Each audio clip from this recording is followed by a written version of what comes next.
So guys आज हमारे पास आया था Vivo Y15 का स्मार्टफोन। तो उसका डिस्प्ले जो था डैमेज था, जैसे कि आप देख सकते हैं। वो डिस्प्ले जो मैंने आपको दिखाया वो डैमेज था। तो नया ये वाला कॉम्बो लगाने जा रहे हैं। तो कस्टमर वेट करे, काफ़ी अर्जेंट है। तो मैंने उन्हें कहा था कि आप भी ठीक करके देता हूँ। तो सबसे पहले आपको जो सरफेस रहेगा उसको क्लीन करना रहेगा।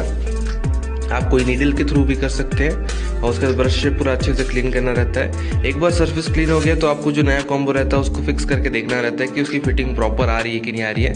और इस कॉम्बो की अच्छी है। तो उसके बाद जो नीचे टेप दिया रहता है उसको निकाल के उसको जो फ्लेक्स रहता है उसको अच्छे से सेट करना रहता है और ग्लू लगाना रहता है सरफेस में। और एक बार ग्लू लग जाए तो उसके बाद आराम से इसको धीरे धीरे अच्छे से फिक्स कर देना है और बैटरी की तरफ भी थोड़ा सा ग्लू लगा देना है। उसके बाद आपको जो सारे स्क्रूज रहते हैं उसको जो भी रहता है उसको अच्छे से पैक कर देना है। पैक करने के बाद जो रहता है उसमें रबड़ भी लगाना रहता है अराउंड 1 घंटे के लिए।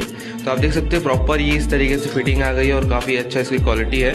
और कॉस्ट की बात करें तो 1500 के अराउंड इसमें खर्चा आता है। तो अगर आपको